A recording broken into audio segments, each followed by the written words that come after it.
Welcome to the latest episode of the Hillary Times. दोस्तों, आज हमारे साथ हैं एक्टर कबीर जी। जी हाँ, ये वही हैं जिन्हें आप लापतागंज में बीजी पांडे के नाम से जानते हैं, और आज भी आप उनके तमाम रोल्स के बावजूद आज भी आप उन्हें बीजी पांडे के रूप में कुछ ज़्यादा ही याद करते हैं। बीजी पांडे नाम कुछ ज़्यादा हावी हो गया है उनके ऊपर। और आज के एपिसोड में हम उनसे बातचीत करेंगे उनकी सीरीज हीरो कौन को लेकर के। ये सीरीज यूट्यूब पर अवेलेबल है, एक बहुत ही अच्छी, बहुत ही बेहतरीन सीरीज है।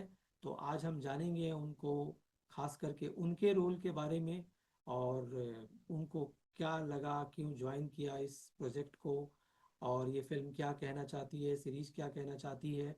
तो आइए सीधे बात करते हैं हमारे बीजी पांडे जी, हमारे एक्टर कबीर जी, जिन्हें हम अब्बास खान के नाम से भी जानते हैं। तो अब्बास खान जी, हम सबके बीजी पांडे भैया, आपका इस शो में स्वागत है। हीरो कौन में आप कैसे आ गए? हीरो कौन में मेरी बहुत अच्छी मित्र हैं अर्पिता, और जो प्रोड्यूसर हैं सूरज। सो अर्पिता मैंने जी एक शायद। इंस्टाग्राम में पिक्चर डाली थी, तो उनको वो पसंद आई और उन्होंने कॉल किया हम्म, कि भाई हमारा नेगेटिव कैरेक्टर है, छोटा सा कैरेक्टर है, हम्म। आप करना चाहेंगे? उन्होंने कहा ठीक है मैं कर लेता हूँ। तो मुझे लगता है 3-4 दिन का काम था मेरा, तो कर लिया मैंने। मगर जब सीरीज को देखते हैं तो मतलब एज एन ऑडियंस, ये नहीं लगता कि ये 3-4 दिन का शूट होगा। काफी अच्छा अच्छा नहीं, खासा। जी 3-4 दिन का शूट था। हाँ 3 दिन का शूट था। हम्म। तो सर, ये आप जब शूटिंग पे जाते हैं तो आप लोग अपने कपड़े लेके जाते हैं या वो कॉस्ट्यूम प्रोवाइड करते हैं? अपने कपड़े लेकर जाते हैं, मतलब कहीं पे कॉस्ट्यूम भी होता है और कहीं पे, जैसे इसमें तो मैं अपने कपड़े लेकर गया था। हम्म। तो तो ये मतलब ओटीटी है, कुछ कुछ बजट होते हैं जो छोटे बजट की फिल्में होती हैं, हम्म, तो उनके पास उतना बजट होता नहीं है कि वो कॉस्ट्यूम रखें और मेकअप मैन रखें। तो आजकल ये एक नया ट्रेंड भी निकला है, खासकर यूट्यूब के लिए जो फिल्में बनाई जाती हैं, तो उनका सेटअप छोटा होता है, तो वो मतलब बहुत बड़ा सेटअप लेके, मतलब बजट नहीं होता उतना। मैंने लापतागंज किया था तो वो कॉस्ट्यूम उनके थे खुद के। तो ये आप लोग जो करते हैं सर शूटिंग, जब ये आप हीरो कॉन की शूटिंग कर रहे थे, तो ये वन गो में हो रहा था या फ्रिक्वेंट ब्रेक्स भी होते थे उसमें? नहीं, मेरा इसमें तो वन गो में ही हुआ था, मतलब 3 दिन लगातार मेरी शूटिंग हुई थी जिसमें मैंने सारे एपिसोड निपटा दिए थे। और जब आप पहली बार आते हैं ना स्क्रीन पर, जी। तो मुझे तो जैकी श्रॉफ की जो वो फिल्म थी हीरो, अच्छा। उन्होंने भी ऐसे ही इनकी एंट्री हुई थी। जी जी जी। और तो कहीं उससे कहीं इन्फ्लुएंस तो नहीं था ये कुछ एंट्री? पता नहीं, एक्चुअली हुआ ये कि अर्पिता जो डायरेक्टर हैं फिल्म की, हम्म, मेरे पास एक फ्लूट है जो मैं अक्सर बांसुरी बजाता रहता हूँ। हम्म, मतलब ऐसा नहीं है, आई एम नॉट, मैं कोई प्रोफेशनल नहीं हूँ बांसुरी, लेकिन उतना नहीं, जैसे बाथरूम सिंगर कहते हैं आप, वैसे ही मैं बांसुरी कभी कभी ऐसे ही बजा लेता हूँ। तो उन्होंने कहा कि सर ये बांसुरी जो है आपकी बड़ी इंटरेस्टिंग लग रही है, सो इसको अगर हम अपनी फिल्म में यूज कर सकते हैं। मैंने कहा ठीक है। तो आपने सर उसका कुछ एक्स्ट्रा चार्ज किया अदर देन एक्टिंग? नहीं नहीं। वैसे आपके पास जब ये रोल आया, तो वैसे तो आपने पहले भी मैंने देखा है, आपने कुछ नेगेटिव शेड्स वाले रोल्स किए हैं, लेकिन जी आपकी जो, खास करके जो आपकी जो इमेज है वो थोड़ा सा एक मतलब अपने घर के सदस्य जैसा है। जी। नेबरहुड जिसको हम कहते हैं, तो मतलब पॉजिटिव पॉजिटिव। और हीरो टाइप का एक रहा है। और आपने बड़े अच्छे अच्छे गानों पर भी अपना, आपकी एक्टिंग हमें देखने को मिलती है। तो ये आपने निगेटिव वाला कैसे, आप एग्री कैसे हो गए आप इसके लिए? आशीष में मैं शुरू से नेगेटिव ही करना चाह रहा था, बिकॉज मुझे लगता हम्म, था जो मेरा फेस है वो थोड़ा सा सॉफ्ट फेस है, हम्म, और अगर मैं सॉफ्ट फेस में थोड़ा हार्श लेके आता हूँ हम्म, तो मेरे लिए बड़ा थोड़ा चैलेंजिंग रहेगा। नेगेटिव मुझे हमेशा से प्रेम चोपड़ा साहब, मुझे मैं बड़ा इंस्पायर होता था प्रेम चोपड़ा साहब, बिकॉज उनका भी फेस बड़ा सॉफ्ट और गुड लुकिंग। प्रेम चोपड़ा जो थे वो बड़े गुड लुकिंग थे, जैसे प्रेम चोपड़ा साहब हुए या प्राण साहब हुए, उस लेवल की नेगेटिव काम करना चाहता था मैं। आज जो नेगेटिव ज्यादा नहीं, आज का थोड़ा ब्रूटल हो गया है। तो उस लेवल के जो विलेन थे, प्राण जी हो गए, प्रेम चोपड़ा जी, रंजीत जी, जिनसे जी आप रंजीत बहुत जी। ज़्यादा प्रभावित थे, जी आप जैसा बहुत प्रभावित थे, और पिताजी आपके अच्छे दोस्त भी हैं। तो आपने कहा नहीं कि भाई इस सीरीज में कुछ एक दो रेप सीन भी डाल दो? नहीं। नेगेटिव में मैंने कभी ये नहीं देखा कि नेगेटिव है तो सिर्फ रेप करना जरूरी है। हम्म। मुझे अच्छा, आपने ये भी देखा होगा, मैंने नेगेटिव को ऐसा दिखाने की कोशिश की है जो ऑडियंस जिससे मतलब उसमें थोड़ा सा कॉमिक वर्जन भी रहा है। आप इसमें भी देखेंगे तो मैं एज सच नेगेटिव हीरो कॉन में भी बहुत ज्यादा नेगेटिव नेगेटिव नहीं, थोड़ा फनी भी है। थोड़ा उसमें हल्का सा जो है फनी मोमेंट भी डाला, हालांकि मुझे उतना, मेरे 3 ही 4 एपिसोड थे शायद। तो आप लोगों ने यूट्यूब के लिए क्यों बनाया? यूट्यूब के लिए ये इन्होंने कोशिश ये की थी कि ओटीटी में डालेंगे, लेकिन बाद में फिर उनका कुछ अपना पर्सनल डिसीजन रहा होगा कि उन्होंने कहा कि भाई यूट्यूब में डाल देते हैं। और यूट्यूब में बड़ा अच्छा रिस्पांस भी मिला हमको। तो आपको वैसे मजा आया ये रोल करने में? अब मैंने तो बहुत एंजॉय इस किया बात का मतलब। दुख तो नहीं रहा कि मेरा, जैसा कि आप कई बार मेंशन कर चुके हैं कि आपका रोल कम है? मेरे लिए वो कम और ज्यादा सीन्स का सवाल नहीं रहता। मेरे लिए ये रहता है कि मैं जो कर रहा हूँ वो कितना मैं ऑडियंस को जो है रिलेट कर, मतलब ऑडियंस मुझे उस कैरेक्टर को कितना रिलेट कर पाएंगे। एक जगह आपकी जब एंट्री होती है स्क्रीन पर, जी। आपने कैप लगाया है, जी। आपके चेले वगैरह बैठे हुए हैं, आपका अपीयरेंस देव आनंद जी जैसा लग रहा है, आप बिल्कुल लग ही रहे थे। मैं कोशिश यहाँ भी कर, ये भी करता हूँ कि थोड़ा सा जो है हमारे अपने जो जो 70s के और 60s के जो जो परफॉर्मेंस रही है, वो कहीं भी अगर मैं दिखा सकूं तो मैं चूकता नहीं हूं, मैं दिखाता हूँ। आप दिखाते हैं और आप बताते भी हैं। आमतौर पर हम देखते हैं कि एक्टर्स लोग इस बात को छिपा जाते हैं, जबकि वो भी फिल्म इंडस्ट्री में आने से पहले उन्होंने भी फिल्में देखी, वो भी किसी के फैन रहे हैं, बताते भी हैं। मगर वो ये कभी स्वीकार नहीं करते कि हम इनको दिखाना चाहते हैं या मैं उनसे प्रभावित हूँ। तो आप ये ओपनली ऑन कैमरा क्यों बताते हैं? मैं पर्सनली इस चीज को बहुत मानता हूं कि मेरे बैक ऑफ द माइंड में जितने भी मेरे अपने सीनियर्स एक्टर्स रहे हैं, चाहे वो 60s के हों, 70s के हों, 80s के हों, तो वो बैक ऑफ द माइंड मैं वो रखता हूँ। मेरा खुद भी अगर आप मेरे घर में देखेंगे, मैं अभी भी जमीन पे बैठा हूँ, है ना, तो मुझे बड़ा आनंद आता है ना। तो मेरे घर में आपको कहीं सोफा नहीं मिलेगा, कहीं डाइनिंग टेबल नहीं मिलेगी। आप जमीन पे बैठ के खाना खा रहा हूँ, जमीन पे सो रहा हूँ, जमीन पे, तो वो मैं शुरू से ही वैसा रहा हूँ। और मुझे कहीं बड़ा, सोफा सोफा नहीं रखने के पीछे ये कारण तो नहीं कि लोग आजकल हवा में उड़ रहे हैं, जो भी आएंगे आप उनको जमीन पे बैठा देंगे? नहीं ऐसा नहीं है। मैं थोड़ा सा, मुझे लगता है कि आपने देखा होगा आज के टाइम पे ज्यादातर लोगों को जो प्रॉब्लम हो रही है उठने में, बैठने में, वो ज्यादा है ना। तो कुछ डायलॉग्स हमने देखे हैं आपके, जिसमें आप लोगों ने अंग्रेजी यूज किया था। हम्म। जैसे एक आपका डायलॉग है, आप बोलते हैं slow and steady win the race, जी। जबकि टेक्निकली होना चाहिए विंस द रेस। तो जी। ये आप लोगों ने जानबूझ के किया था या कोई एडिटिंग मिस्टेक था? मैं भाषा की ग्रामर पे उतना मैंने कभी ध्यान दिया नहीं है। मेरा हमेशा से ये मानना है कि मैं अपनी बात आप तक पहुंचा जाऊं, है ना। सो मैं बात सरलता से पहुंचाने की कोशिश करता हूँ। ये तो आपके व्यक्तिगत विचार है ना। जी। भाषा का ठीक है, भाषा का यही काम है कि अपनी बात को दूसरे तक पहुंचाना, जी। एक्सप्रेशन का काम करना। जी। लेकिन आप एक रोल मॉडल भी हैं। जी। अगर आपके तरफ से एक भी चीज गलत जाती है तो बहुत सारे लोग उसी को प्रैक्टिस करेंगे। एक ये बात हुई। हाँ, मैं भाषा को लेके इतना टेक्निकली साउंड नहीं हूँ, चाहे वो कोई भी जबान हो, चाहे वो हिंदी हो, इंग्लिश हो या उर्दू हो। ये 3 4 जबानें ही हैं जो हम भारत में बात करते हैं, जिससे ज्यादा कम्युनिकेट होता है। बाकी आप अगर साउथ में चले जाएं तो मुझे ना तो तमिल आती है, ना ही मुझे तेलुगु आती है। तो आप एक बहुत सारी चीजें फिल्म में ऐसी भी दिखाई जाती हैं जो होती नहीं है, है ना, जिसका कुछ मायने नहीं है, लेकिन वो दिखाई जाती हैं। तो उनका मानना ये है कि भाई हम क्योंकि फिल्म है तो हम उस चीज को कर सकते हैं, है ना। वो एक उनका एक तरीका होता है, जैसे फाइट कर रहे हैं, फाइट सीक्वेंस है तो उड़ उड़ के लात मार रहे हैं, उड़ उड़ के झापड़ मार रहे हैं।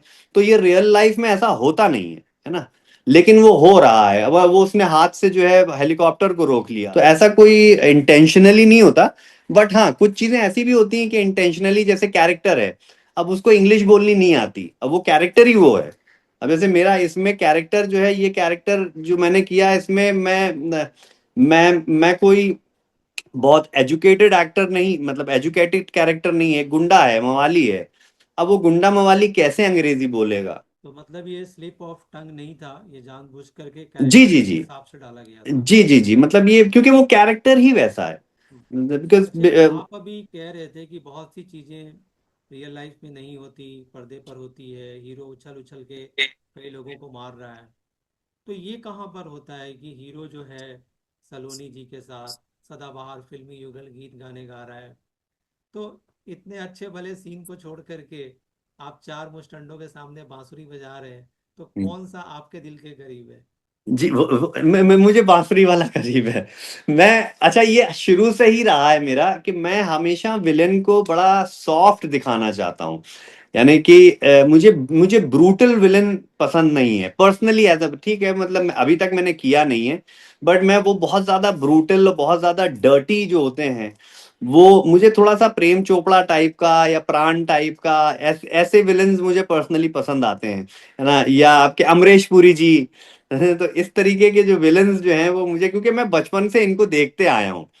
सो अब जब भी मैं विलन नेगेटिव कैरेक्टर करता हूं तो मेरे मेरे जहन में ज्यादातर यही लोग आते हैं। और मैं पर्सनली इनसे बड़ा इंस्पायर रहा हूं, बिकॉज ये इन्होंने जो काम दिखाया वो बड़ा इनोसेंट काम दिखाया। उस टाइम के जो विलन होते थे वो, आप अगर आप आज देखें तो आपको बड़ी हंसी आएगी। मतलब आप आज के विलन्स को आप देखें तो आपको डर लगता है देख के कि यार, मतलब ये ऐसा भी होता है, लेकिन उस टाइम पे डर नहीं लगता था, उस टाइम पे लगता था कि यार ये हीरो है, वो विलन है ना। तो आप ये जो हीरो कौन जो हम देख रहे हैं, तो बेसिकली ये कहना क्या चाहता है? आप खास करके उन लोगों को बताइए जो जो अभी तक ये नहीं देख पाए। देखिए, हीरो कौन फिल्म जो है वो अभी तक जो 8 एपिसोड की कहानी है, वो एक हीरो है, उस वो एक जो मेन लीड कर रहा है, वो बेसिकली विलन बनना चाहता है। जैसे मैंने आपसे बोला ना कि भाई मैं शुरू में विलन, फिल्म इंडस्ट्री में विलन का काम करना चाहता था, तो उसमें मैं भी एक हूँ जो मैं विलन हूँ, है ना। तो वो मैं लोगों को किडनैप करके जो है मैं पैसा वसूली कर रहा हूँ। सो बेसिकली वो उस लड़के की कहानी है कि वो कैसे स्ट्रगल कर रहा है फिल्म इंडस्ट्री में अपने आप को लाने के लिए। वो हीरो नहीं बनना चाहता है, वो विलन बनना चाहता है। इसमें दो और चेहरे हैं, एक राजेश जी का, एक परमार जी का, जी और आपके सीन्स भी उनके साथ हैं। तो जी। उन लोगों के साथ काम करने का आपका अनुभव कैसा रहा? ना, अच्छा आपने था। कुछ सिखाया या उनसे आप कुछ सीखे?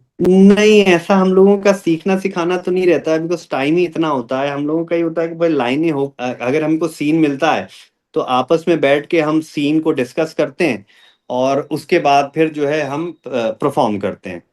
तो ये मेरी मतलब खुशकिस्मती है कि बड़े दिग्गज कलाकारों के साथ काम करने को मिला मुझे। तो एक बात और लगे हाथ तो बता दीजिए कि एंटरटेनमेंट इंडस्ट्री में कुछ डायरेक्टर्स ऐसे हैं जो बदनाम हैं, गालियां देते हैं, पता नहीं क्या क्या उनके बारे में लोग कहते हैं, एक्टर खुद ही कहते हैं। तो हम्म, आपकी जो डायरेक्टर हैं अर्पिता पटनायक जी, वो जी। कैसी हैं? बहुत ही अच्छी यूथ है, नए लोग हैं।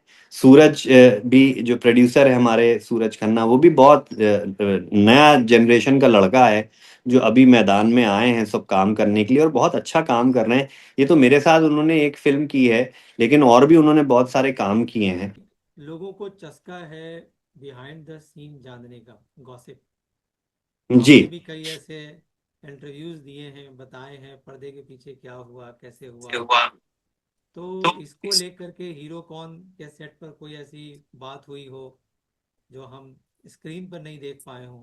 देखिए, मैं 3 दिन का काम था मेरा। सो मैं डेफिनेट, बिकॉज ये सब न्यू कमर्स हैं, सब फ्रेशर्स हैं, सब मतलब जाहिर सी बात है, मेरे साथ तो कोई एज सच हुआ नहीं है।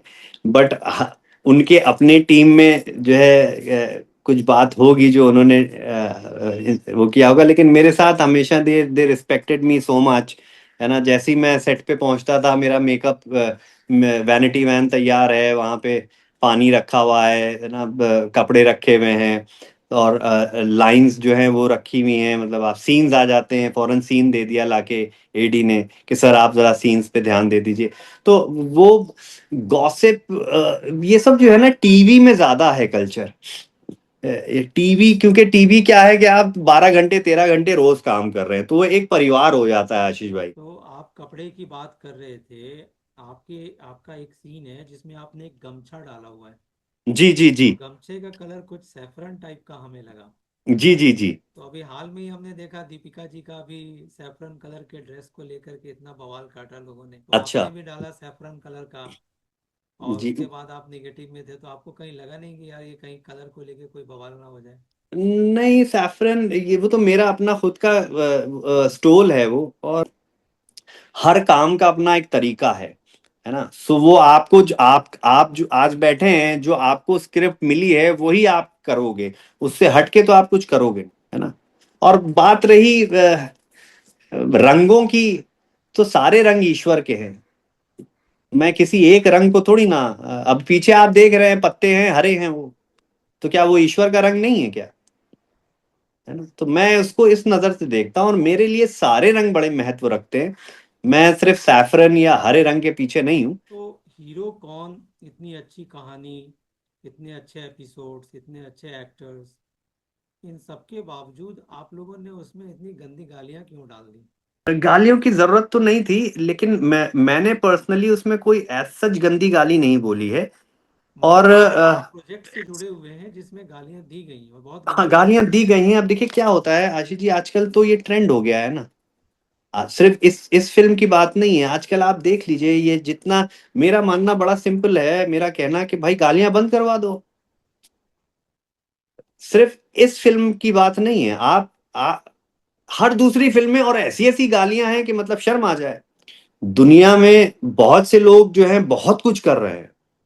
आदमी मिसाइल चला रहा है, बम मार रहा है ना, तलवार लेकर एक दूसरे की जान ले रहा है ना। तो वो उसका क्या कहेंगे आप?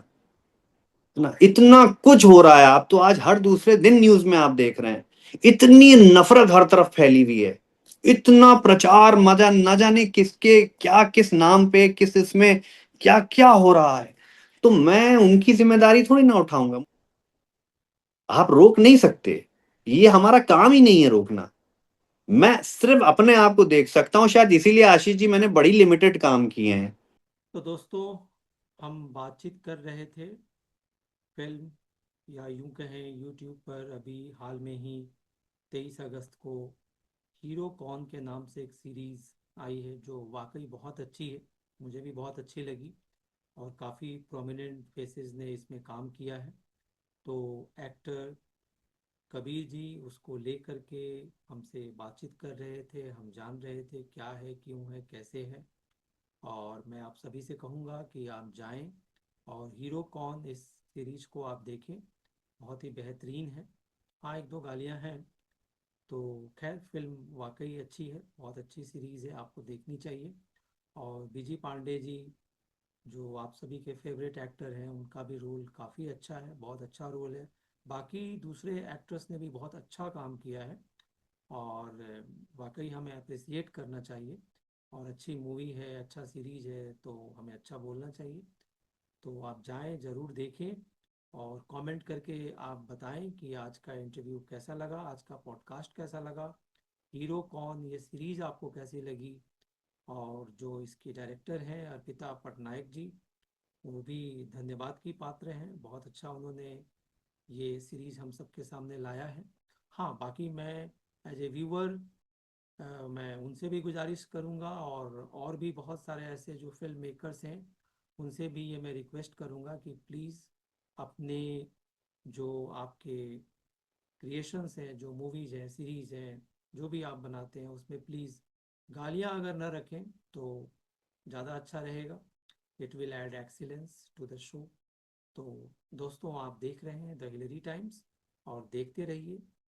और मैं हूं आप सभी का दोस्त, a very simple man, a very common man, Ashish Kumar. जय हिंद।